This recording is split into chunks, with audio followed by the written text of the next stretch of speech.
हाँ जी। तीर्थ महासमुद्र राजा भारती तनय। तीर्थ महासमुद्र राजा भारती तनय। क्या हुआ?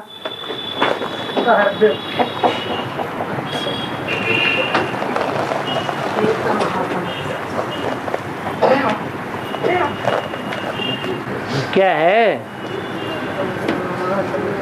कहाँ से उठाया फिकरा? कोई माता जी ने उठाया?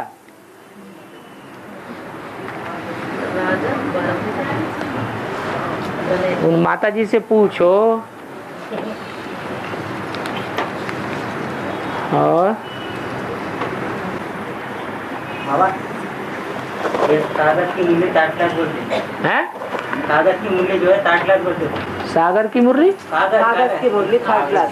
Third class. हाँ बाबा वही मूल्य पढ़ते हैं। हाँ बाबा तो पढ़ते हैं, लेकिन कौन सा बाबा पढ़ने वाला है? जो पढ़ने वाला बाबा है वो कौन है, और अर्थ बताने वाला बाबा कौन है?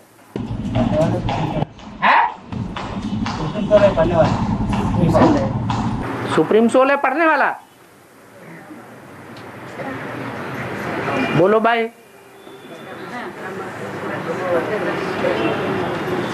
ब्रह्मा अर्थात कृष्ण की सोल है पढ़ने वाली, और शिव बाबा है अर्थ बताने वाला।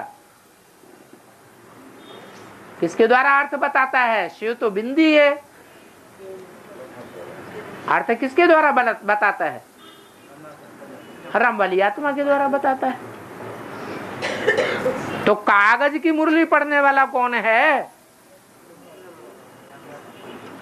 राम वाली आत्मा। ब्रह्मा की सोल पढ़ने वाली है। जो बच्चा हाई स्कूल में पढ़ता है वो टेक्स्ट बुक पढ़ता है, चाहे पोएट्री पढ़े चाहे गद्य पढ़े, प्रोज पढ़े, टीचर उसको व्याख्या देता है।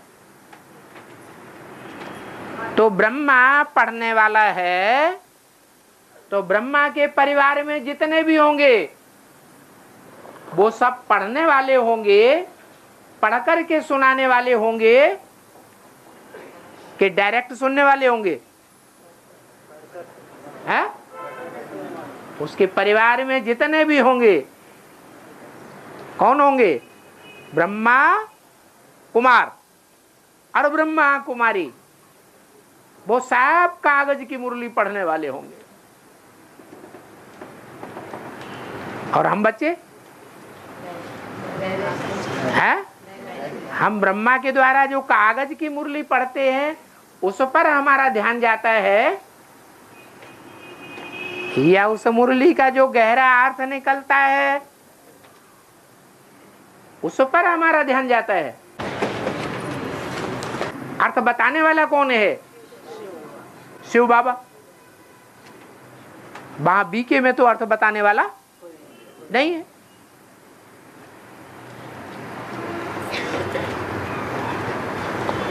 तो संशय का विनाश हुआ। है? हो गया? हो गया। और जिस कागज मुरली को थर्ड क्लास मुरली बोलते हैं, हाँ तो भी शास्त्री कहेंगे। है? तो भी शास्त्री कहेंगे। कागज की मुरली है तो कोई भगवान ने मुरली कागज की पढ़ी है क्या? भगवान तो पढ़ते ही नहीं। भगवान शास्त्र पढ़ते हैं? नहीं। कहेंगे वेद का शास्त्र है। ब्रह्मा के मुख से वेद निकले, तो वेद क्या है? वेद भी क्या है? शास्त्र हैं। उनको गीता ज्ञानामृत थोड़े ही कहेंगे, अमृत रस थोड़े ही कहेंगे। अमृत पी करके देवताएं अमर बनते हैं। कोई शास्त्र पढ़ने से अमर नहीं बनते, वेद पढ़ने से भी अमर नहीं बनते। वेदों का तो लोगों को अर्थ ही पता नहीं है। वेदों के श्लोक पढ़ते चले जाओ, पढ़ते चले जाओ, अर्थ कुछ भी बुद्धि में नहीं बैठेगा। जैसे वो हद के वेद, वैसे ही ये मुरली कागज की बेहद के वेद। और आज के वाणी में वहाँ 4 भाई नहीं होते और क्या है, वो कैसे समझ लें? त्रेता में 4 भाई पैदा होते हैं इकट्ठे, हैं?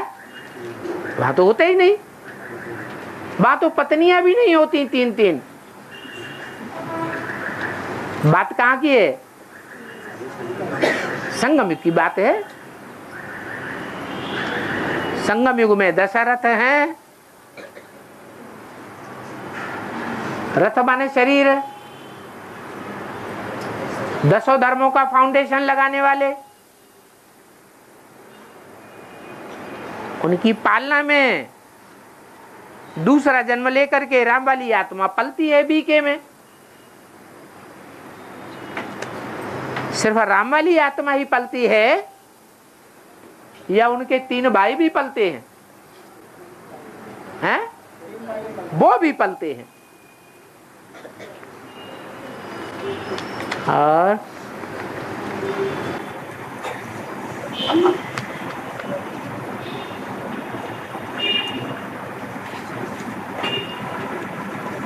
ये साइंस भी वेद से निकला बोलते हैं।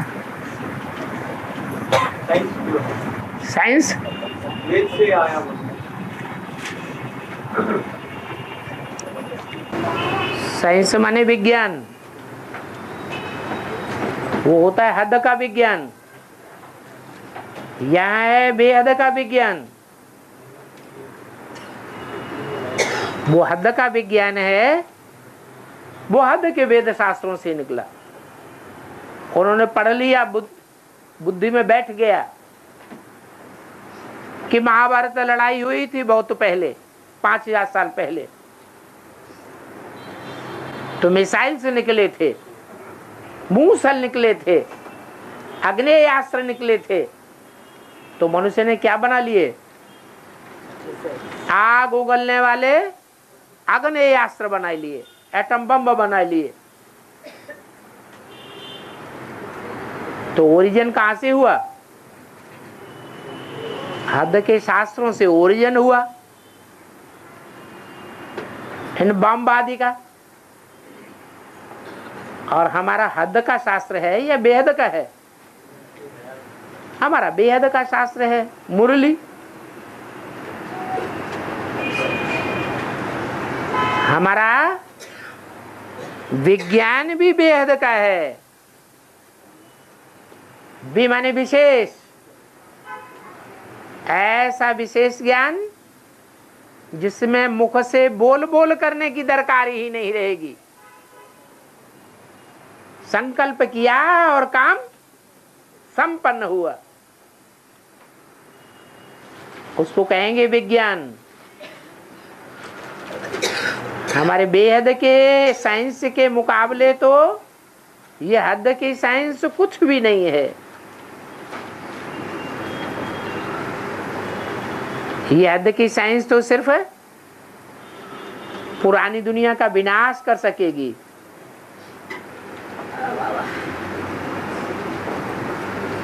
स्थापना नहीं कर सकती। और हमारी योग की ताकत क्या करेगी? नई दुनिया की स्थापना भी करेगी और विनाश का कार्य भी संपन्न करेगी। उनमें तो इतनी ताकत ही नहीं है कि अपनी बनाई हुई रचना एटम बमों को विस्फोट कर सकें, क्योंकि डरते हैं। इसलिए डरते हैं ये बम फटेंगे तो हम भी खलास हो जाएंगे।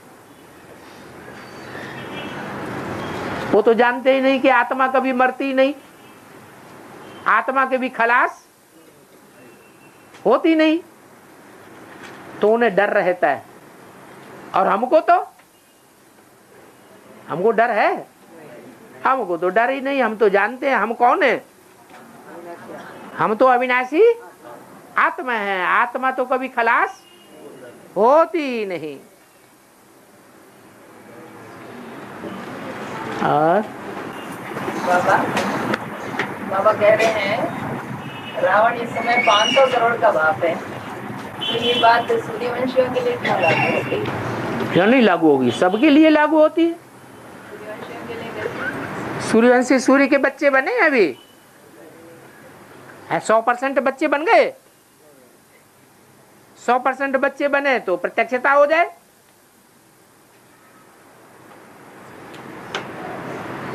सूर्य सबको रोशनी देता है या कोई को देता है कोई को नहीं देता है? कोई आत्मा ऐसी है इस दुनिया में, ऐसी मनुष्य आत्मा जिसका कोई से लगाव न लगा हुआ हो? अभी कोई है? कोई नहीं। तो सूर्यवंशी कैसे बन गए? पक्के पक्के सूर्यवंशी तो तब कहेंगे जब नष्टो मोहा स्मृति लब्धा हो जाए। जो एनएस में है, फिर वो एनएस के पीछे पड़ गए।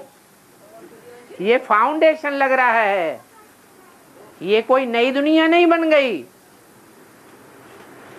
फाउंडेशन गड्ढे में लगाया जाता है और स्वर्ग की नई दुनिया ऊपर होगी या गड्ढे में होगी? ऊपर होगी, सबको दिखाई देगी। और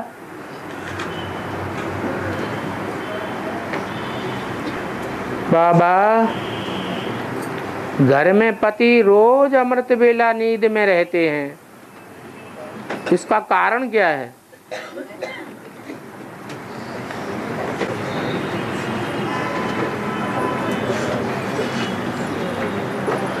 पहले अपने को देखना है या दूसरों को देखना है? हैं? हम कंप्लीट हो जाएंगे तो हमारे प्रभाव से दूसरे भी कंप्लीट हो जाएंगे।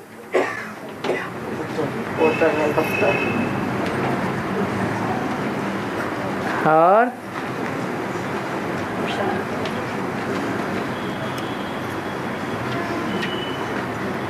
शिव पुराण में आया है कि ब्रह्मा बाहर में रजोगुणी है और अंदर से हृदय में तमोगुणी है।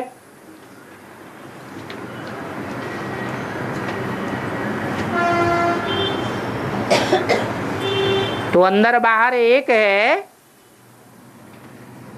या अलग अलग है?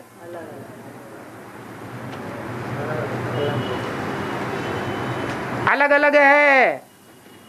इसलिए उसके फॉलो करने वाले जो भी बच्चे हैं वो भी कैसे होंगे? अंदर एक बाहर दूसरे।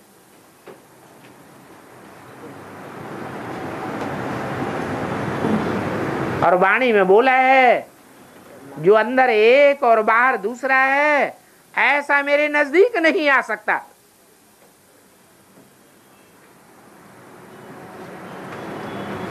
नजदीक नहीं आ सकता माने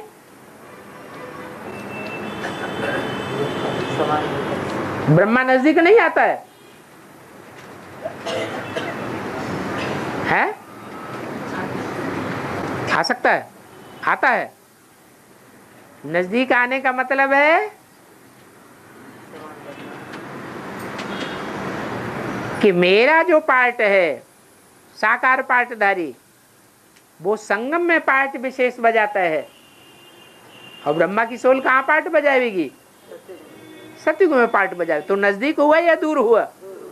दूर हो गया। उनके जो भी फॉलोअर्स हैं उनका भी वही असर होता है क्योंकि अंदर से एक और बाहर से दूसरे हैं।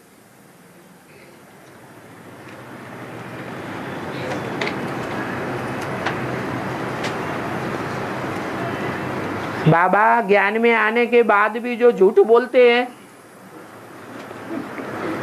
उनको क्या शिक्षा मिलेगी?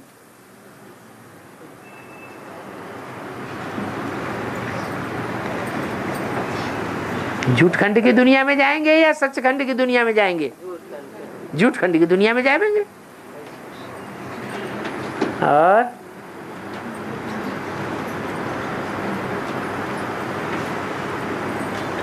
बोलो। हाँ जी।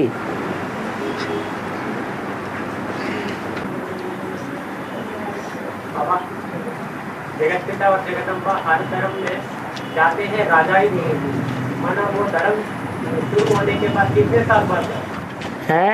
वो धर्म जो शुरू होता है, हाँ, हर धर्म में जगत पिता जगदम्बा राजा ही देने जाते हैं, तो कितने साल बाद जाते हैं? माना वो 300-400 साल लगते हैं हर धर्म की प्रजा तैयार होने में, क्योंकि धर्म पिता तो अकेला आता है। जब आता है, प्रवेश करता है, अपने तरीके से धर्म की धारणा की बातें सुनाता है, तो सुनने वालों की संख्या पहले थोड़ी होती है या ज्यादा होती है? थोड़ी होती है। बाद में वृद्धि होते होते 300-400 वर्षों में जब वृद्धि बहुत हो जाती है, लाखों की तादाद में,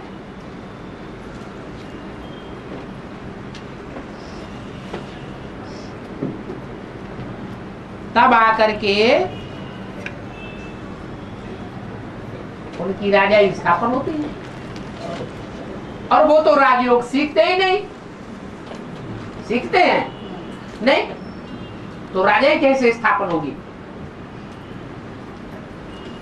कौन आकर के राजा स्थापन करेगा? राजयोग सिखाने वाला शिव बाप तो आता नहीं।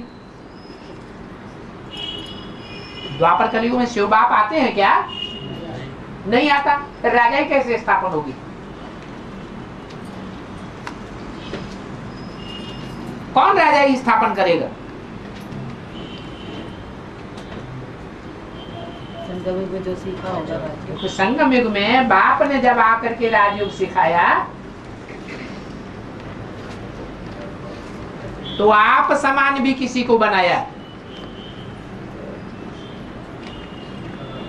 जो आप समान बनता है, जिसका नाम आत्माओं के बाप के साथ जोड़ा जाता है, शिव शंकर, वो ही आत्मा निमित्त बन जाती है।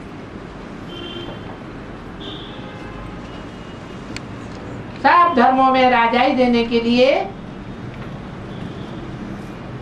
उनका ग्रुप जाता है।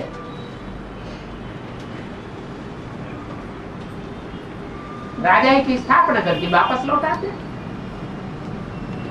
ऐसे नहीं कि उनके धर्म में जाकर कन्वर्ट हो जाते हैं, नहीं, जन्म लेते हैं लेकिन उनके धर्म में कन्वर्ट नहीं होते। और बाबा गुजरात जाति में प्रवेश इसलिए हो रहा है क्योंकि उनको गुजरात जाति जब छोटी थी, जब बुला थी तो आती नहीं थी, उसके कारण उनमें प्रवेश हो करके आवेशवाणी चला रहा है। तो उसी प्रकार से ब्रह्मा बाबा धर्मराज बन जाता है, तो वो अच्छे देवों में तीसरा मन के लिए कैसे प्रवेश? उनके साथ कुछ लगाव था या किसी के आदमी में उनका तीसरे मणके की बात बाद में करें, पहले पहले किसी में प्रवेश करते हैं? जब राम वाली आत्मा में प्रवेश कर सकते हैं तो दूसरे रुद्रगणों में नहीं प्रवेश हो सकते। और वो अकेले क्यों प्रवेश करते हैं? और भी तो ढेर की ढेर आत्माएं हैं जो रुद्र के मणकों में प्रवेश करती हैं।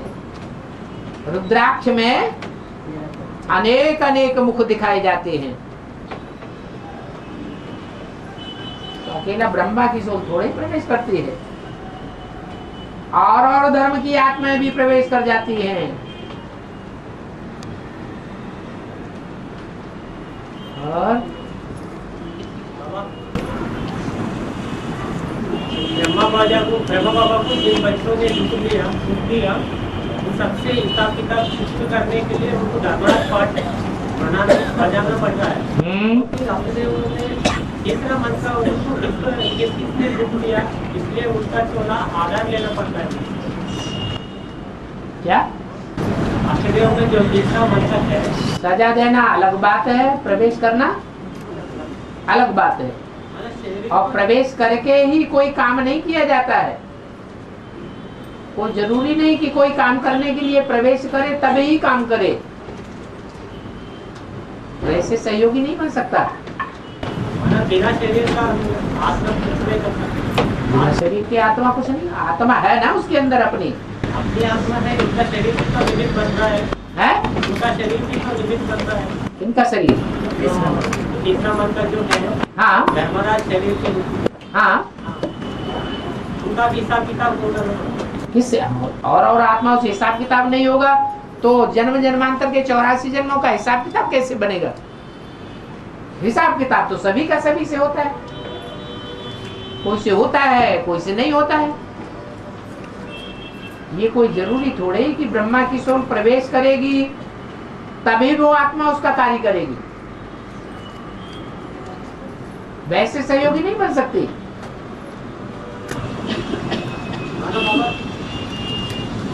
जिनका मतलब जिनका संस्कार जैसा होगा उसी प्रकार के हाँ मन ऐसा है। इनको किन्होंने धोखा दिया इसलिए उनसे वो प्रवेश होकर के पाठ कर रहा है। जो तीसरा मंत्र है, हाँ उनको भी उन्होंने इन लोगों ने उनको ऐसा दुख दिया है। किन्होंने दुख दिया? जो तीसरा मंत्र जो 8 आत्माएं हैं वो ऐसा श्रेष्ठ पाठ बजाने वाली हैं कि उनके दुख देने के संस्कार हैं ही नहीं। वो जन्म जन्मांतर लैंड आर्डर में चलने वाली आत्माएं हैं और दूसरों को चलाने वाली हैं। ऐसी आत्माएं दूसरों को दुख क्यों देंगी? नहीं, उनको जो दुख दिया है? किनको दुख दिया है? जो तीसरा मंत्र है, तीसरा मणका तो खुद ही अष्ट देवों में से है। मतलब जब जिनका हिसाब किताब शुरू होता है कभी तो उनका नंबर लगता है। हाँ उनका शरीर अभी निमित्त वो हिसाब किताब अपना योग बल से चुकतू करते हैं, न कि सजाओं से चुकतू करते हैं। अगर योग बल से उनका हिसाब किताब शुरू हो गया हो तो उनके हो गया हो ये कहाँ कहा? राम वाली आत्मा का हिसाब किताब चुकतू हो गया। जब पहले का ही हिसाब किताब चुकतू नहीं हुआ अभी तो तीसरे का कहां से हो जाएगा?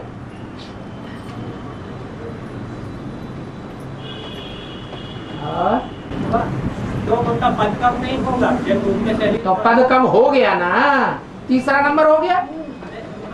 सजा तो नहीं काटते ना। सजा क्यों खाएं? सजा कोई ऐसा लॉ एंड ऑर्डर के विरुद्ध कोई काम ही नहीं करते तो सजाएं क्यों खाएंगे? क्योंकि वो कम होने वाली पद कहाँ होगा? है? वो पद कम कहाँ होगा? पर नंबरवार तो रहेंगे ना, एक जैसे थोड़े ही हो सकते। 500 करोड़ पत्तों में, झाड़ के पत्तों में एक पत्ता दूसरे से मिल नहीं सकता। नसें नाड़ियां जरूर अलग अलग प्रकार की होंगी। नसें नाड़ियों का मैप खींचा जाए तो अलग अलग प्रकार के पत्ते निकलेंगे, एक जैसे नहीं हो सकते। एक जैसा वजन भी नहीं होगा, एक जैसा आकार भी नहीं होगा, कुछ न कुछ थोड़ा थोड़ा अंतर जरूर रहता है। एक जैसे कर्म किसी के होते ही नहीं। अगर एक जैसे कर्म हो जाएं तो जन्म जन्मांतर के चेहरे मोहरे भी एक जैसे हो जाएं।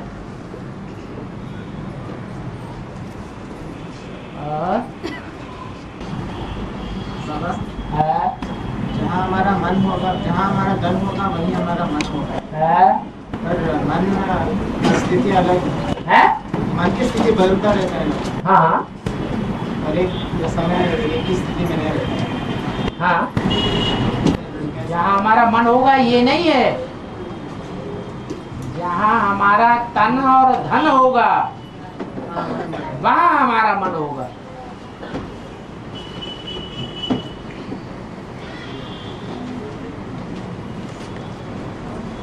तन के ऊपर, तन की शक्ति के ऊपर और धन की शक्ति के ऊपर मन भागता है।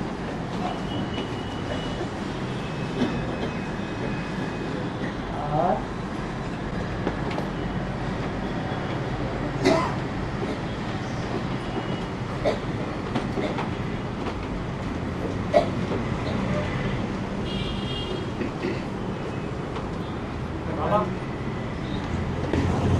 तन से कभी सुख में मिलता है, कभी दुख में मिलता है। हैं?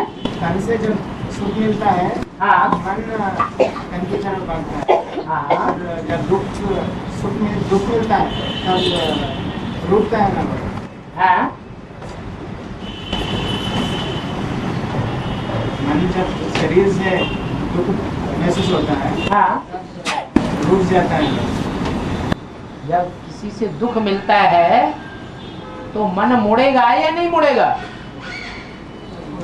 मुड़ेगा। किसी से सुख मिलेगा तो मन उसकी तरफ मुड़ जाता है। मन को जिसने जीत लिया तो सुख की तरफ भी नहीं मुड़ेगा और दुख की तरफ भी नहीं मुड़ेगा।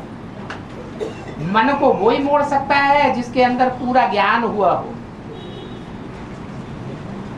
ज्ञान बुद्धि में है कि हर आत्मा के अंदर 84 जन्मों का पार्ट नुदा हुआ है।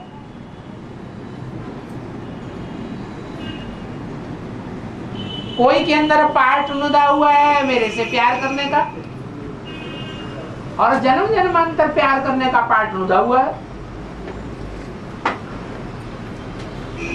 लेकिन जो पार्ट नुदा हुआ है वो उस आत्मा की शिफ्ट है या प्राकृतिक नुदा हुआ है? आत्मा की है? आत्मा की शिफ्ट है, प्राकृतिक नुदा हुआ नहीं है। जन्म जन्मांतर का, कल्प कल्पांतर का। तो किससे प्यार करें, किससे द्वेष करें?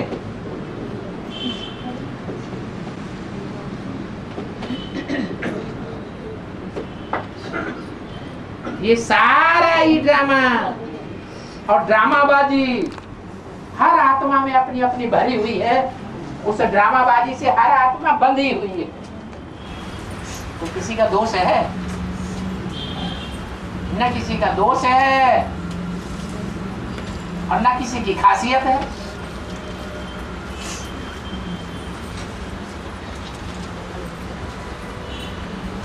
जो ज्ञानी है उसका गधे की आत्मा से भी उतना ही प्यार होगा, इसका भी कल्याण हो जाए। और बड़े से बड़ा महात्मा है, बड़े से बड़ा राजा है, उसकी आत्मा से भी उतना ही प्यार होगा, इसका भी कल्याण हो जाए। न कोई से राग न कोई से द्वेष।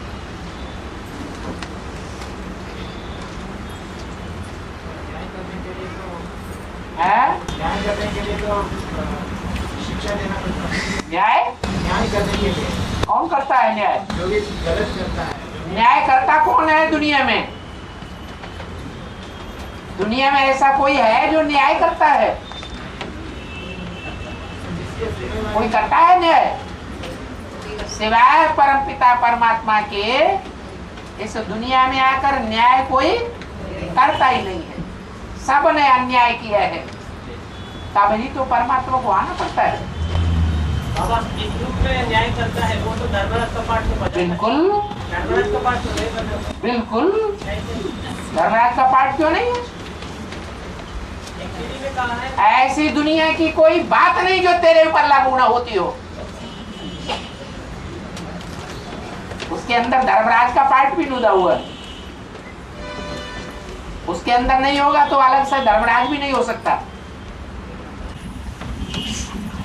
एक्चुअली में कहा है बाबा भगवान और धर्मराज एक ही है मगर आत्मा अलग अलग है।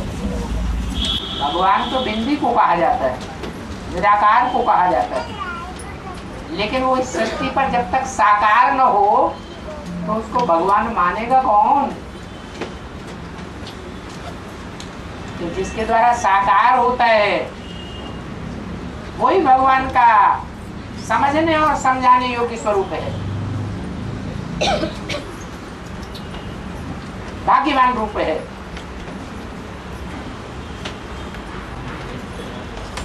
बाबा हाँ जी अपने कर्मों से आप दंड कर सकते हैं। है धर्मराज दंड क्या बोला? धर्मराज धर्मराज धन देता है ना, धर्मराज धन नहीं देता है, दंड देता है। हाँ। अपने कर्मों से आप दंड पा सकते हो। हाँ, निमित्त बन जाता है धर्मराज।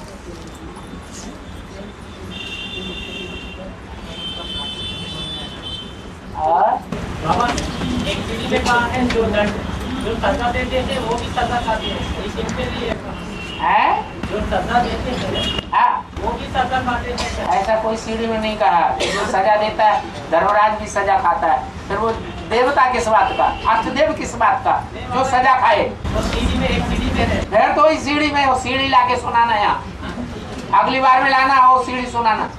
हाँ हाँ कर देते हो बार बार, झूठ बोल देते हो बार बार, अपने लाके सुनाते नहीं हो।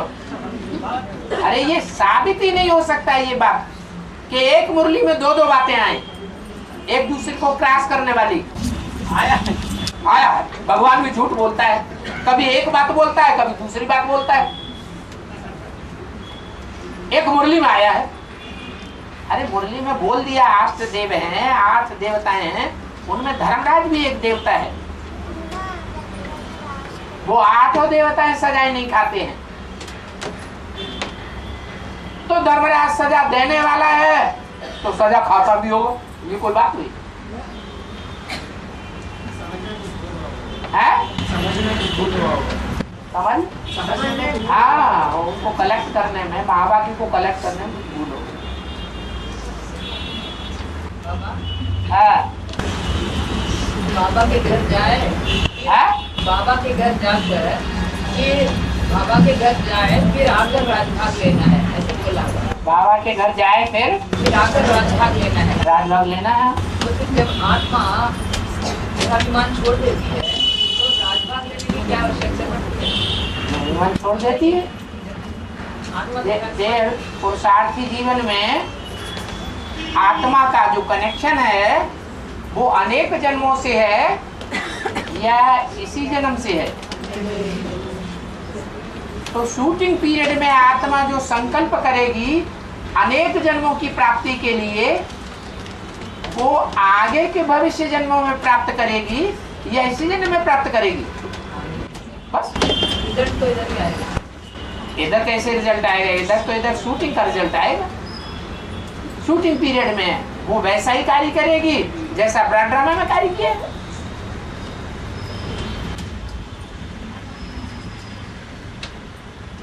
और बाबा पिछले बार की क्लास में कहा है मेरे अंदर सिर्फ 5 मुद्दा हुआ है। हाँ तो हाँ इस प्रकार का पाठ। ज्ञान सुना नहीं?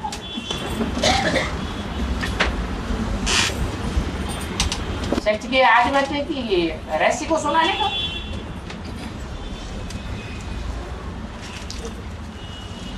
और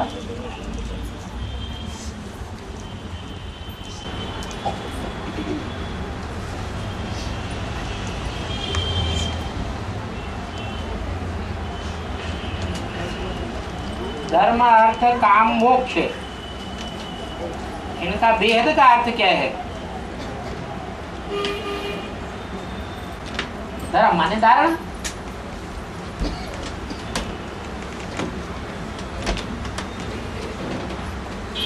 जो 100% धारणा है वो कौन सिखाता है?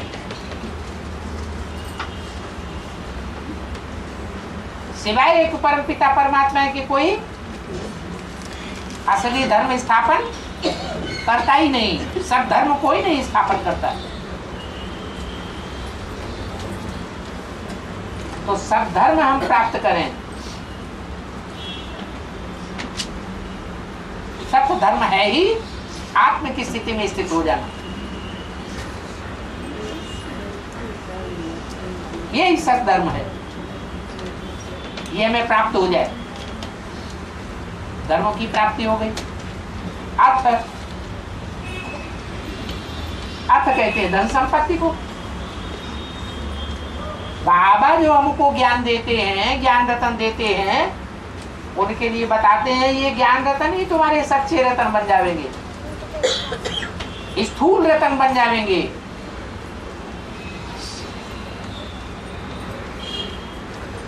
ये बात विश्व के मालिक बनने के ऊपर लागू होती है या नहीं होती है? वो सबसे जास्ती ज्ञान उठाता है या नहीं उठाता है? तो सारी दुनिया का धन किसकी मुट्ठी में आ जाता है? तो दूसरों के लिए नंबरवार होगा या नहीं होगा? तो अर्थ की प्राप्ति भी हो जाती है। काम, कामना, ऐसे सुख की प्राप्ति हो, इस इंद्रिय के सुख की प्राप्ति हो, उस इंद्रिय के सुख की प्राप्ति हो, कामना। इस जन्म की भी प्राप्ति हो और अगले जन्म जन्मांतर के लिए भी प्राप्ति हो, ऐसी कामना।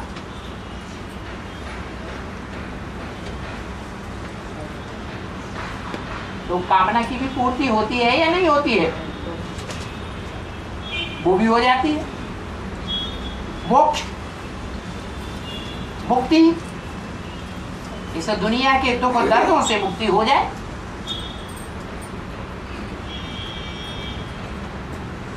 झूठे जो सुख हैं इस दुनिया के, उनसे भी मुक्ति हो जाए, कोई भी प्रकार का बंधन न रहे, बंधनों से संपूर्ण मुक्ति हो जाए, उसको कहते हैं मुक्ति या मोक्ष। ये धर्म, अर्थ, काम और मोक्ष ये जीवन का लक्ष्य है, ब्राह्मण जीवन का।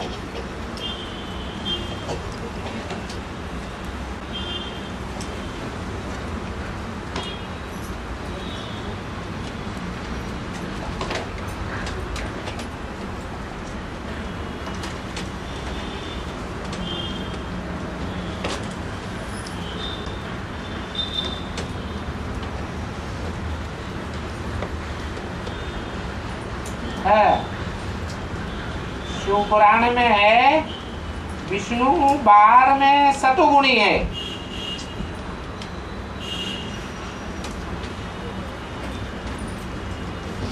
और हृदय में तमोगुणी नहीं है। असुरों के लिए कैसा है? असुरों के लिए तमोगुणी है या सतोगुणी है? तमोगुणी है। असुरों की जहां बात आएगी वहां असुरों को कभी सपोर्ट करता है? करता है? नहीं करता है। और रुद्र, रुद्र कैसा है? बाहर में तमोगुणी दिखाई देता है और अंदर में सतोगुणी है। सबके लिए सात्विक भावना, चाहे राक्षस हो, चाहे कीट पशु पक्षी पतंगा हो, सब सुखी हो जाएं या कोई रह जाए, सब सुखी हो जाए। सारी सृष्टि की सभी जीवात्माएं सुखी हो जाए।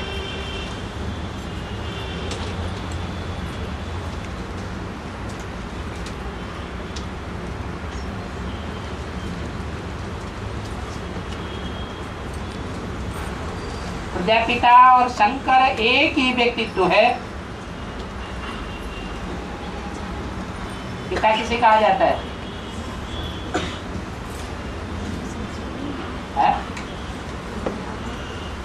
पिता किसे कहा जाता है? क्या कर्म करता है जो पिता कहा जाता है? जो बीज बोता है उसे पिता कहा जाता है। यज्ञ के आदि में क्या था? पिता था। अभी भी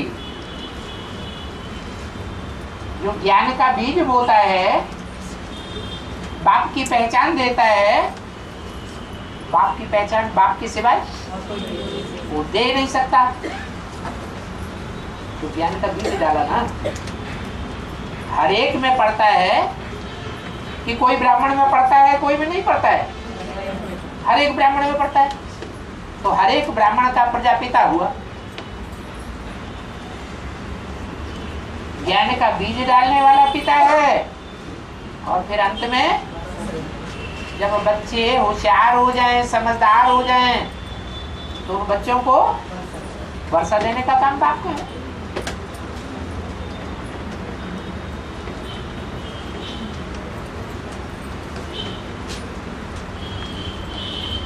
तो वो प्रजापिता है। और शंकर किसे कहा जाता है?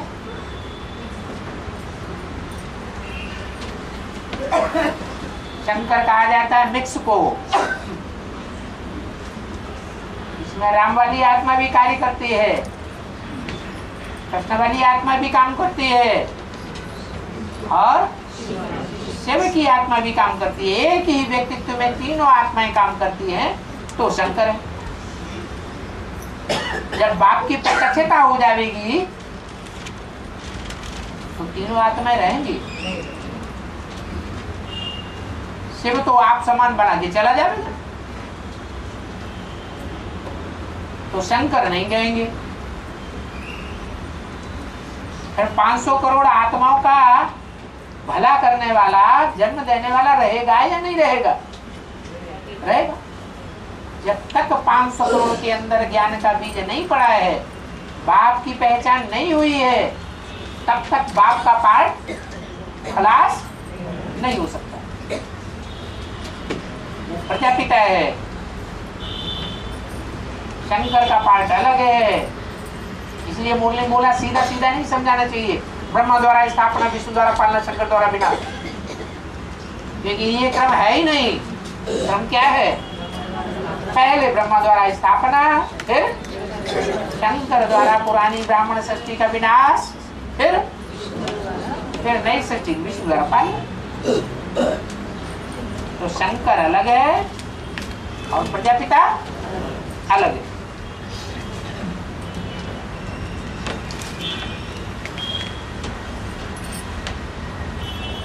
तो प्रजापिता और शंकर एक ही व्यक्तित्व है, तो फिर शास्त्रों में ऐसे क्यों दिखाते हैं कि प्रजापिता दक्ष प्रजापति ने शंकर जी को गालियां दी?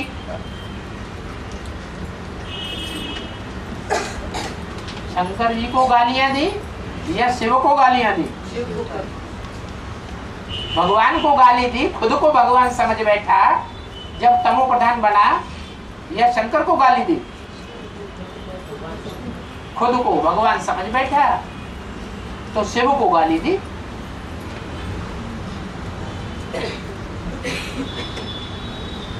बाबा माँ एडवांस में चलती है, बेटा ज्ञान में नहीं है, लेकिन वो कमाता है, इसको उसके पैसों में से बाबा को सेवा में देने से वो पैसे माँ लाकर बाबा को दे सकती है क्या? अगर बेटा स्वेच्छा से माँ को देता है तो क्यों नहीं दे सकती? बेटे की कमाई पर माँ का अधिकार नहीं है, है? लेकिन छीन के या चोरी करके नहीं। कैसे? बेटे की स्वेच्छा से। हाँ, ये बात पति के लिए पूछी होती तो बात बदल जाती, क्योंकि पति की कमाई पर स्त्री का आधा हक है। देता है तो बड़ी अच्छी बात, नहीं देता है तो अगर चुरा के भी लेती है तो थोड़े चोरी के संस्कार तो पड़ेंगे,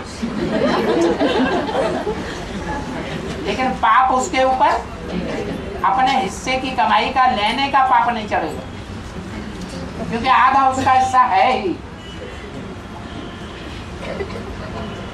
चाहे लड़ाई लड़के ले ले, कोर्ट से लड़ाई लड़के ले ले, तो भी उसका हक है। जेब में से निकाल ले आधा तो भी हक है,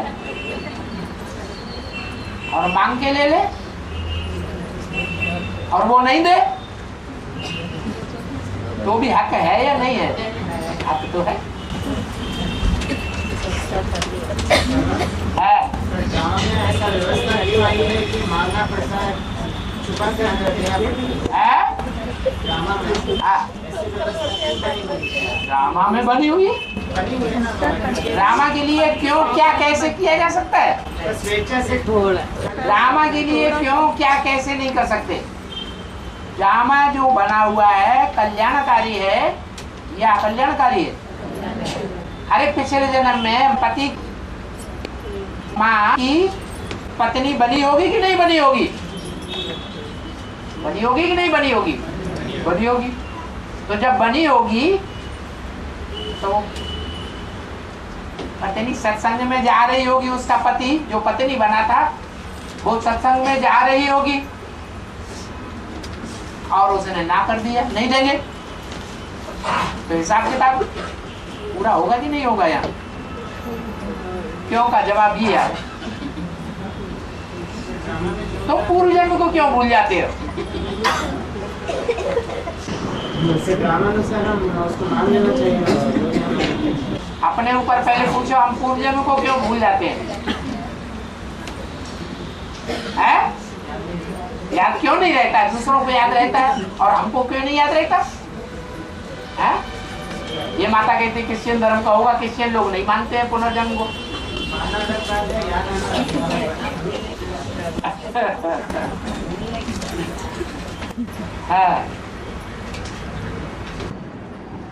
बाबा, कोई आत्मा शरीर छोड़ती है, पाप आत्मा, तो किसी में प्रवेश करती है और पाप कर्म कराती है, तो शरीरधारी उसको उसके ऊपर पाप चढ़ता है ना बाबा। तो कोई आत्मा शरीर छोड़ देती है तो सजा कैसे मिलेगी उसको? तो बाबा ने कहा शरीर धारण कराकर मैं सजा दूंगा। तो शरीर जब धारण करती है तो भी वो शरीरधारी भुगतेगा ना। जब वो आत्मा शरीरधारी संपन्न बन जाएगी, क्या संपन्न बन जाएगी, तो संपन्न में तो प्रवेश हो नहीं सकता, कोई दूसरे शरीर में प्रवेश करेगी। ऐसे शरीर में प्रवेश करेगी जिसका बहुत कुछ हिसाब किताब संपन्न हो चुका होगा, तो आधी सजा वो भोगेगी, आधी सजा वो भोगेगी, दोनों को अनुभव होगा। अभी भी बहुत से लोग हैं जो अनुभव करते हैं कि हमारे में अंदर जब सोल जब प्रवेश करती है तो हमें बहुत कुछ याद रहता है। वो सोल से अंदर अंदर बातें भी करते हैं, तो आधा अनुभव उनको होता है, आधा अनुभव उनको होता है। तो लेकिन सजा जब देंगे तो शरीर को डंडे पड़ेंगे, तो आत्मा तो उसको तो शरीर है ही नहीं। एक आत्मा ऐसी है जो संपन्न बन चुकी है। संपन्न बन चुकी आत्मा जब चाहेगी तो शरीर छोड़ देगी, दूर से देखेगी अपने शरीर। और जो असंपन्न आत्मा है उसमें तो ये शिफ्ट नहीं है, तो वो तो उसमें औलिया तो उसको बांध लेते हैं। जब औलिया बांध सकते हैं तो धर्मराज नहीं बांध सकता। वो बिना शरीर के वो आत्मा कैसे संपन्न होती है? बिना शरीर के शरीर में प्रवेश करती है ना। जब शरीर आत्मा संपन्न बने तो सूक्ष्म शरीरधारी आत्मा प्रवेश करती है, और जो सूक्ष्म शरीरधारी नहीं है, जिसका अपना शरीर है, वो पुरुषार्थ करके अलग हो जाती है। पुरुषार्थ करके शरीर से नष्ट मोहा हो जाती है, तब की बात है। तो उस शरीर को भी चोट लगता है, शरीर को चोट लगेगा तो उस शरीर में जो प्रवेश होगा उसको चोट लगेगा, वो चोट महसूस करेगा। जो शरीर से बाहर निकल गया उसको चोट लगेगा। दोबारा वो चोट खाने के बाद वो शरीर से आत्मा चला जाती है। दर्द भी उसको रहता है जिसको शरीर से मोह होता है, जिसने अपनी आत्मा को एकाग्र नहीं किया है। आत्मा अंगूठा या उंगली में भी है, उंगली काटी जाती है तो तड़पड़ाती है। आत्मा की शक्ति है ना, वो देवान तक है।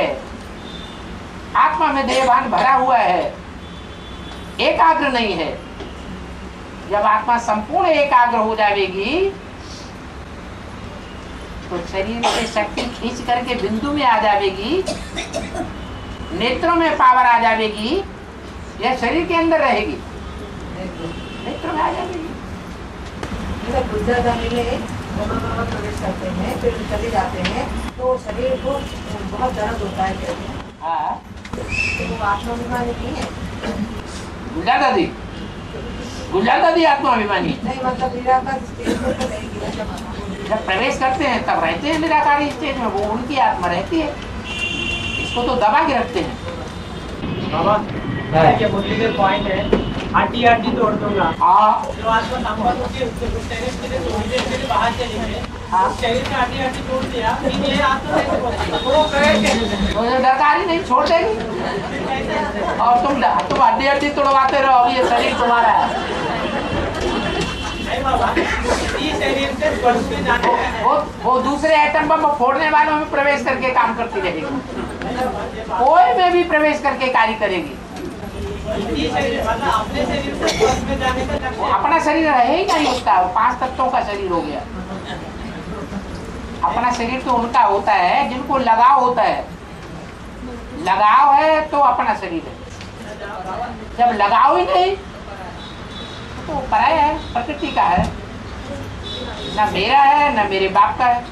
अरे बाबा, जब शरीर से संबंध बनेगी तभी तो उनका पूजा होता है, उनका पूजा होता है। हाँ जब उनका शरीर हड्डी हड्डी तोड़ दिया, सिर्फ आत्मा संबंध बन गई। पूजा कैसे हो? उस शरीर की पूजा कहाँ होती है? वो तो मूर्ति की पूजा होती है। मूर्ति की पूजा हाँ, जैसे कि ब्रह्मा जड़ मूर्ति की पूजा होती है, शरीर की पूजा कहाँ होती है? नहीं बाबा, जैसे कि ब्रह्मा सरस्वती वाले आत्मा अपने शरीर से संबंध नहीं करती, हाँ इसलिए वो छत्तीस में जन्म ले रहे, हाँ संगम के स्वरूप में नहीं आ रहे हो। हाँ तो उसी प्रकार जो संबंध बनी, थोड़ी देर के लिए वो शरीर से बाहर आई, तो धर्मराज ने उनका हड्डी हड्डी तोड़ दिया, तो दोबारा उसी शरीर में प्रवेश करके संबंध इस शरीर में दोबारा प्रवेश कर गई। थोड़ी देर के लिए उस शरीर से वो जो संबंध करने वाली आत्मा निकल गई। मम्मा बाबा की आत्मा कोई एक ही शरीर में थोड़े ही प्रवेश करती है, मामा बाबा सब बच्चों में प्रवेश करती है। नहीं, मामा बाबा वालों की बात नहीं है, और दूसरों की बात ऐसे ही समझ लो जैसे मम्मा बाबा की। उसके पास से बराबर दूसरी आत्माएं भी कोई एक शरीर में, उनका कोई एक घोड़ा नहीं होता है, कभी एक घोड़े में प्रवेश करेंगे, कभी दूसरे में प्रवेश करेंगे, कभी तीसरे में प्रवेश करेंगे। अगर ऐसे प्रवेश करते रहेंगे तो उनका हिसाब किताब भी बनता है उस आत्मा। आप जब तक हिसाब किताब हो तब तक डंडे खाते रहेंगे दूसरे शरीर का। हाँ? कोई एक ने थोड़े ही उनको सहन कराया है, सहन कराने वाले तो ढेर के ढेर बच्चे हैं। इसलिए प्रवेश करना होता है? हिसाब है, इसलिए प्रवेश करना। हाँ जी हाँ जी बाबा एक और बात, हाँ दिल्ली में आया था, जब मैं शरीर धारण कराकर सदा दूंगा, हाँ।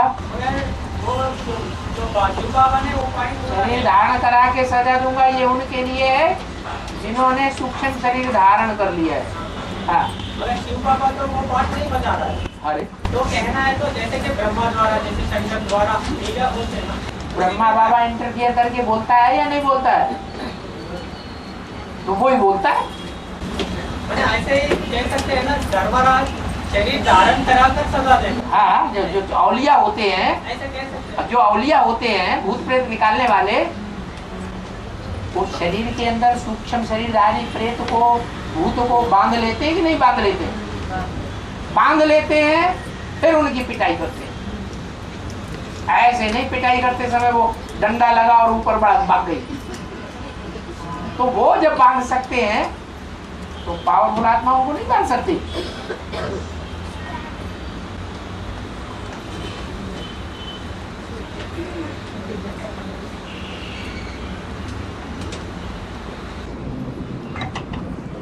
बाबा पिछले बार की क्लास में पूछा था, है? जो बाबरी वाली आत्मा ऐसा कौन सा संस्कार धारण किया, है? पिछले बार के क्लास में पूछा था, है? बाबर वाली आत्मा ऐसा कौन सा संस्कार धारण किया, अयोध्या में बाबरी मस्जिद बनाया। हाँ, उसके लिए बाबा ने जवाब दिया, अच्छा किया ना, मुरली कंटन। ये संगम युग में सारे संस्कार धारण किए जाते हैं ना। संगम युग में बाबरी पागल, बाबरी माने पागल, जिसकी बुद्धि में ये बात बैठती ही नहीं कि व्यभिचार बड़ा भारी पाप है। पाप को पहचानने के बाद तो पागल कहेंगे ना। पागल है या चंगी है? तो पागल हो गई, बार बार समझाओ तो भी बुद्धि में बात नहीं बैठती। तो बात तो यहाँ की है।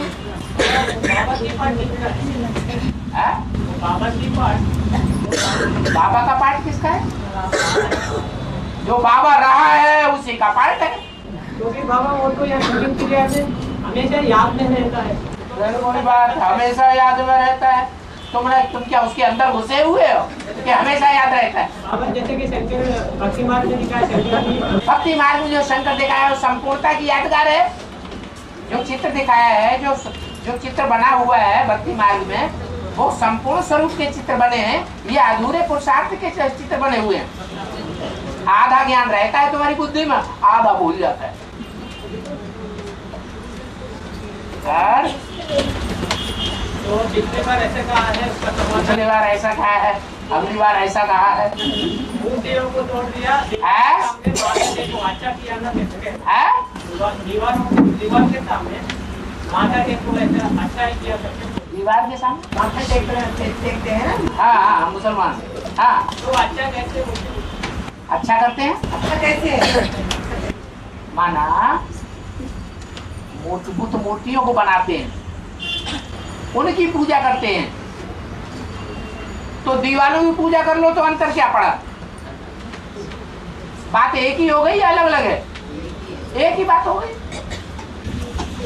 अरे बाबा वो पत्थर बुद्धि वाली बात, आप वो बात समझाई। हाँ बोलो बोलो।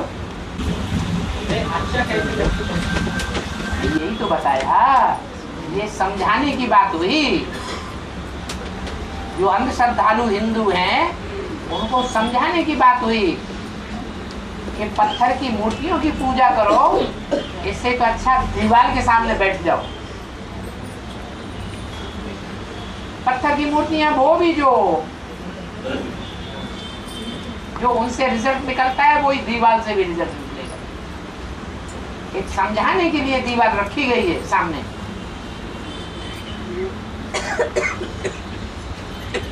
और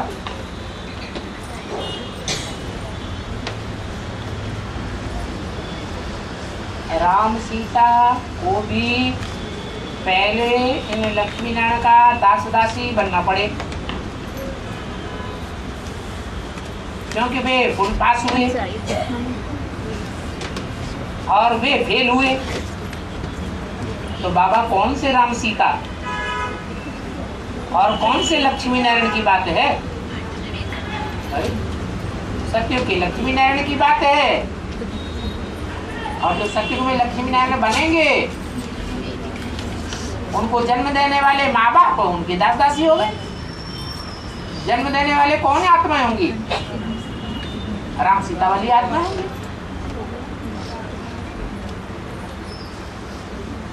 ऐसा फेल होने का काम उन्होंने कब किया? सत्युग के लक्ष्मी नारायण ने अपने माँ बाप के ऊपर जीत कब पाई? यज्ञ के आदि में जीत पाई।